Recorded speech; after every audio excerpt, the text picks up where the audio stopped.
Shalom, selamat pagi Bapak Ibu Saudara-saudari yang terkasih di dalam Tuhan. Hari ini kita akan melanjutkan pembacaan dan perenungan kebenaran firman Tuhan dari kitab 1 Tawarik pasal 22 ayat yang pertama sampai yang ke-19. Mari saya mengajak kita semua untuk membuka Alkitabnya dan kita akan membacanya bersama-sama. Mari kita baca ayat yang pertama. Lalu berkatalah Daud, disinilah rumah Tuhan Allah kita, dan disinilah mezbah untuk korban bakaran orang Israel. Daud menyuruh mengumpulkan orang-orang asing yang ada di negeri orang Israel. Lalu ditempatkannya tukang-tukang untuk memahat batu-batu pahat yang akan dipakai untuk mendirikan rumah Allah. Selanjutnya, Daud menyediakan sangat banyak besi untuk paku-paku bagi daun pintu gerbang dan bagi tupai-tupai. Juga sangat banyak tembaga yang tidak tertimbang beratnya. Dan kayu aras yang tidak terbilang banyaknya, sebab orang Sidon dan orang Tirus membawa sangat banyak kayu aras bagi Daud. Karena pikir Daud, Salomo anakku masih muda dan kurang berpengalaman, dan rumah yang harus didirikannya bagi Tuhan haruslah luar biasa besarnya, sehingga menjadi kenamaan dan termasyur di segala negeri. Sebab itu baiklah aku mengadakan persediaan baginya. Lalu Daud membuat sangat banyak persediaan sebelum ia mati. Kemudian dipanggilnya Salomo anaknya, dan diberinya perintah kepadanya untuk mendirikan rumah bagi Tuhan Allah Israel. Kata Daud kepada Salomo, anakku, aku sendiri bermaksud hendak mendirikan rumah bagi nama Tuhan Allahku. Tetapi firman Tuhan datang kepadaku demikian. Telah kau tumpahkan sangat banyak darah, dan telah kau lakukan peperangan yang besar. Engkau tidak akan mendirikan rumah bagi namaku, sebab sudah banyak darah kau tumpahkan ke tanah di hadapanku. Sesungguhnya seorang anak laki-laki akan lahir bagimu. Ia akan menjadi seorang yang dikaruniai keamanan. Aku akan mengaruniakan keamanan kepadanya dari segala musuhnya di sekeliling. Ia akan bernama Salomo. Sejahtera dan sentosa akan kuberikan atas Israel pada zamannya.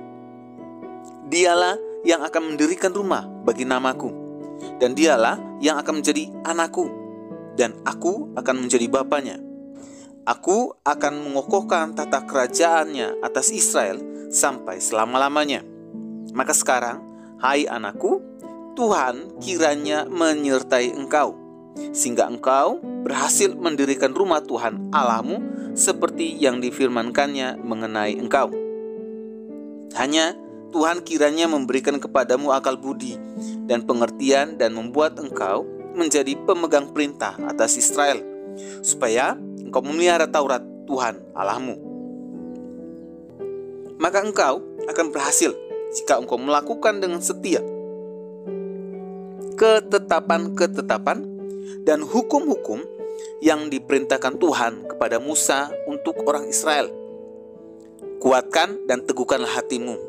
Janganlah takut dan janganlah tawar hati. Sesungguhnya, sekalipun dalam kesusahan, aku telah menyediakan untuk rumah Tuhan itu 100.000 talenta emas dan 1.000.000 talenta perak, dan sangat banyak tembaga dan besi, sehingga beratnya tidak tertimbang. Juga aku telah menyediakan kayu dan batu, tetapi baiklah engkau menambahnya lagi. Lagi pula, engkau mempunyai sangat banyak pekerja, yakni pemahat-pemahat batu, tukang-tukang batu, dan kayu, dan orang-orang yang ahli dalam segala macam pekerjaan. Emas, perak, tembaga, dan besi yang tidak terhitung banyaknya. Mulailah bekerja, Tuhan kiranya menyertai engkau. Dan Daud memberi perintah kepada segala pembesar Israel untuk memberi bantuan kepada Salomo anaknya. Katanya, bukankah Tuhan Allahmu menyertai kamu dan telah mengaruniakan keamanan kepadamu ke segala penjuru?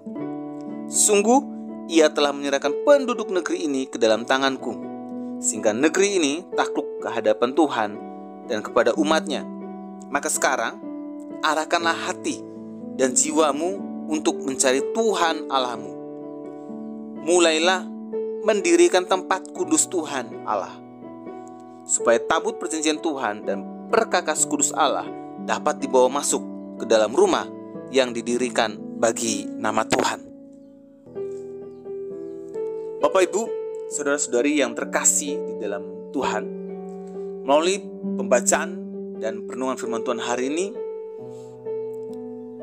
dapat kita belajari bersama bahwa salah satu ambisi terbesar dari Daud ialah membangun bait Allah.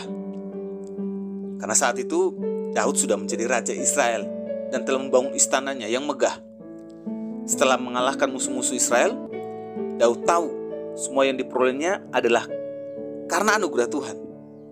Namun sebaliknya, ketika istana yang besar sudah jadi, tabut Tuhan ini, simbol kehadiran Tuhan ini yang di tengah, simbol kehadiran Tuhan di tengah umatnya, tidak berada masuk pada kerajaan yang istananya megah, tapi berada di luar tenda, di bawah tenda. Lalu kerinduan Daud ini yang dari dulu sangat merindukan untuk membangun sebuah rumah yang megah untuk Tuhan.